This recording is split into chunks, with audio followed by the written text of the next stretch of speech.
If you look up at the sky in just a few years, it is going to look vastly different than it does today. I mean, we are talking about a massive sudden shift happening in American technology right now. Yeah, it really is. And it is going to change the literal airspace above your head. It's one of those rare moments where you can watch an entire global supply chain being forced to pivot Yeah. just by sheer government will. Right. And to figure out how and why this is happening, we are pulling from a stack of sources today that, they paint a very complete boots on the ground picture for you. We are looking at a new White House proclamation invoking Section 232 tariffs on foreign drones, plus a deep tax breakdown of that exact policy from Ernst & Young. Yeah, and we also have stock market data from bar chart on a domestic manufacturer called RCAT Holdings, Oh. and a really fascinating, highly detailed conversation with Alan Evans. He is the CEO of the drone parts manufacturer Unusual Machines. You rarely get to see the macro-level policy and the micro-level factory floor reactions simultaneously. But here, we have the geopolitical strategy, the Wall Street reaction, and the physical engineering challenges all converging. Exactly. So our mission today is to explore this great forced reshoring of the American drone industry. We are going to unpack how these sweeping new policies are changing the supply chain overnight, how the market is reacting, and what this means for the future of enterprise and everyday life. It's a huge shift. Okay, let's unpack this. Where exactly does this massive policy shift actually start? Well, it starts at the macro level.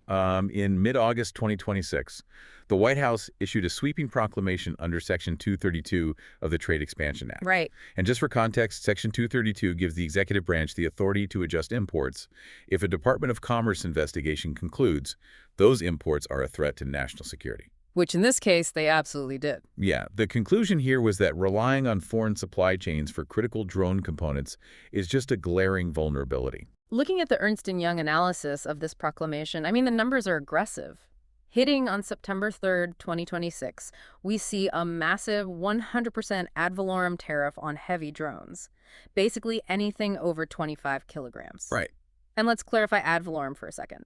That means the tax is based on the assessed value of the drone at the time of import, rather than just like a flat per unit fee. Exactly. So if a heavy drone costs $20,000 at the border, the importer owes another $20,000 in taxes right there. Wow. It fundamentally breaks the unit economics of importing. Yeah. And that 100% tax also applies to any drones equipped with thermal imaging, drone docking stations, and perhaps most importantly, the critical internal components. Even the smaller ones get hit, right? Yeah, even smaller consumer-sized drones under 25 kilos, the ones without thermal imaging, they get slapped with a 25% tariff. The sheer blunt force of it is designed to make foreign dependence economically unviable. It is like the government is acting like a harsh velvet rope at an exclusive club. But is this just a blunt sledgehammer approach, or is there some nuance here for our allies? There is actually a lot of strategic nuance. The White House included, VIP access for allies. Okay. The Ernst & Young report points out that products coming from the United Kingdom face a capped 10% duty. Meanwhile, products from the EU, Japan, Korea, Taiwan, Switzerland, and Liechtenstein, they are capped at a combined 15% rate. So it's not just a blanket America-only policy. No, not at all.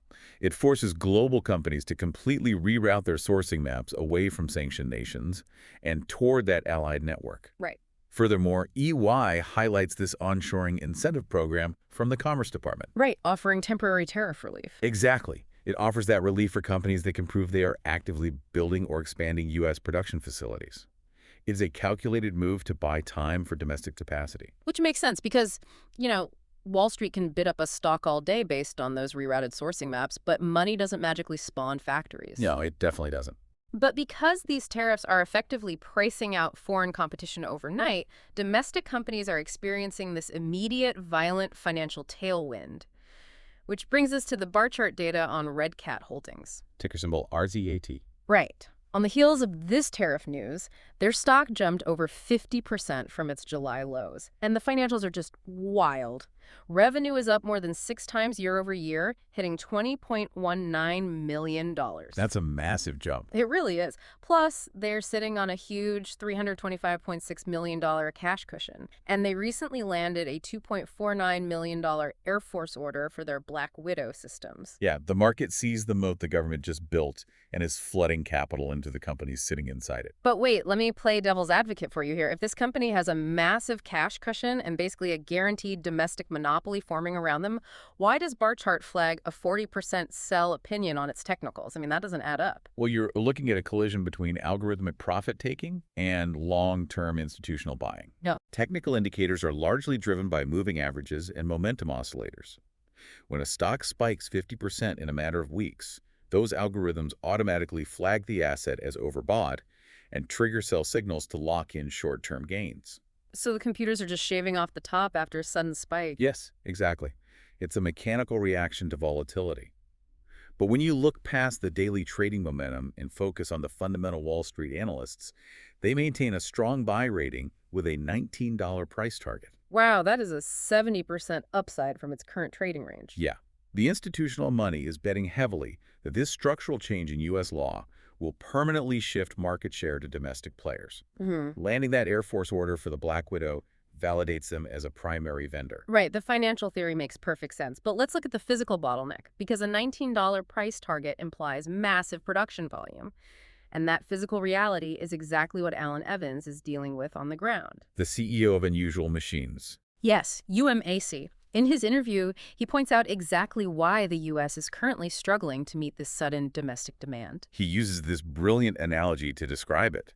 He notes that China currently possesses all the Lego bricks. I love that analogy. Yeah, if a company over there wants to build any new drone they want, every single component, the specialized motors, the carbon fiber, the microcontrollers, is already manufactured locally and sitting on a metaphorical table.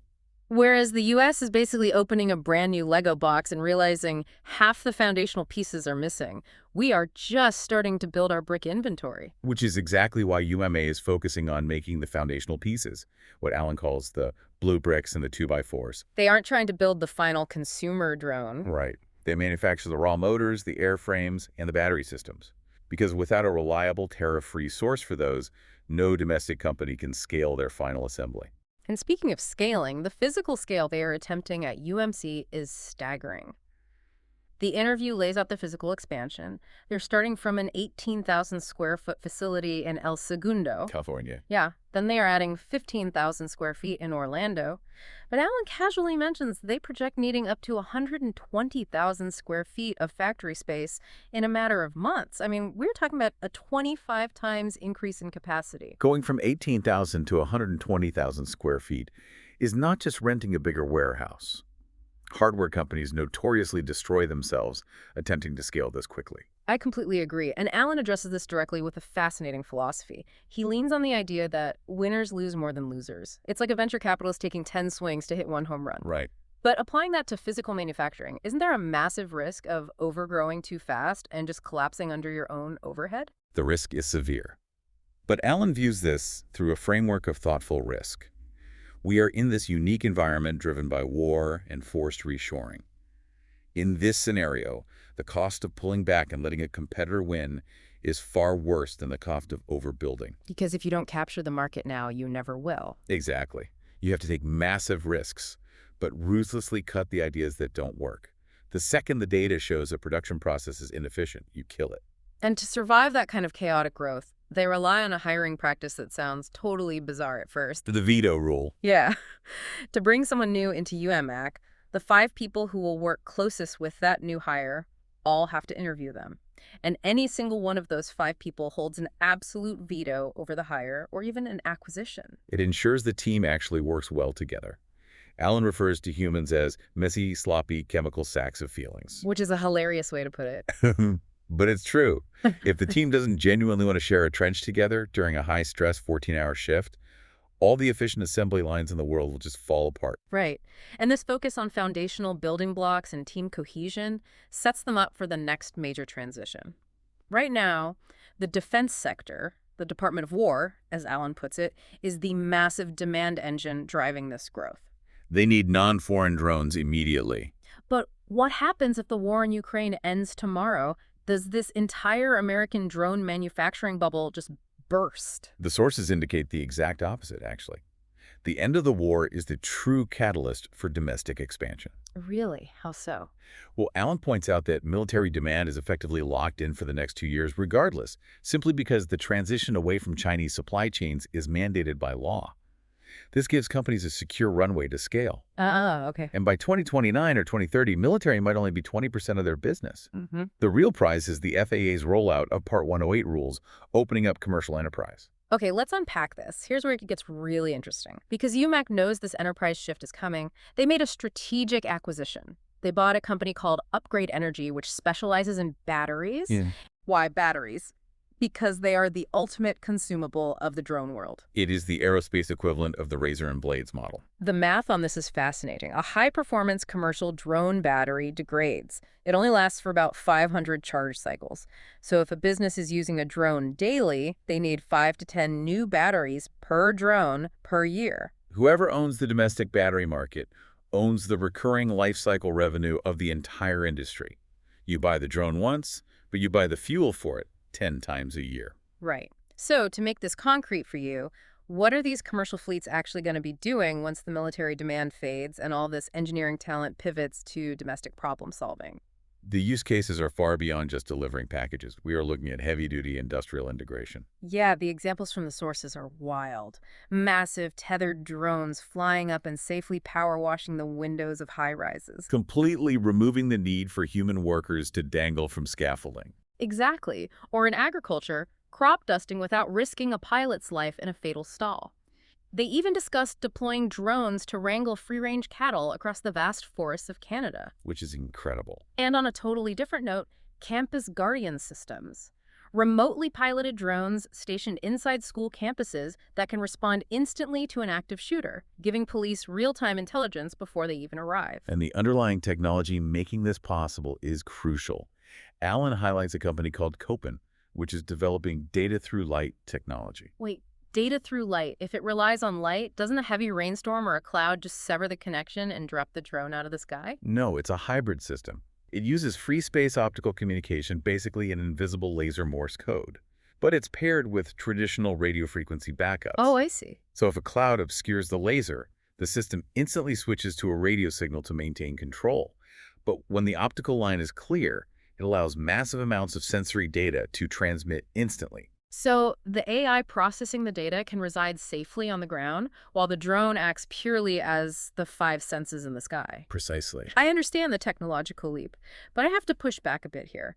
With drones safely washing our windows, mapping our farms, guarding our schools, isn't there a very real fear of job displacement and just losing our humanity to tools? It's a valid concern. But Alan has a deeply philosophical take on this. He argues that tools fundamentally multiply human effort. Right, like the rollout of electricity. It didn't destroy human value. It multiplied our ability to do work by removing the menial labor of making candles and keeping lamps lit. He also points to the modern supply chain. The sheer logistical magic required for someone in New York to eat an avocado in the middle of winter is staggering. Yeah. Drones are just the next iteration of that leverage. A drone crashing into a cornfield instead of a human pilot dying is a preservation of human life. Exactly. Alan actually asserts that these tools make today the best time in human history to be alive. They afford us more safety and greater capability. So, to summarize the journey we've been on today, you are currently watching the real-time, policy-forced birth of an entirely new domestic manufacturing sector. Built from scratch. Between the 100% White House tariffs, Wall Street's massive bets on companies like RCAT, and ground-level part manufacturers like UMAC scaling 25 times over, the U.S. is rapidly building its own Lego set. It is an aggressive level of industrial scaling we haven't seen in decades. We want to leave you with a final thought to mull over. The sources paint a picture of millions of domestic drones soon handling our window washing, deliveries, and security. Right. But if drones become as ubiquitous and consumable as the smartphones in our pockets, who is going to manage the physical infrastructure of the sky? That is the big question. It's called unmanned traffic management. How do we govern the invisible lanes of airspace directly above our own backyards? When thousands of autonomous robots from different companies are all competing for the exact same altitude, how do we prevent total chaos? It's one thing to manufacture the physical drones. It's a completely different monumental task to build the invisible highways they will fly on. Keep your eyes on the sky. It is going to get incredibly busy up there. Thanks for taking this deep dive with us.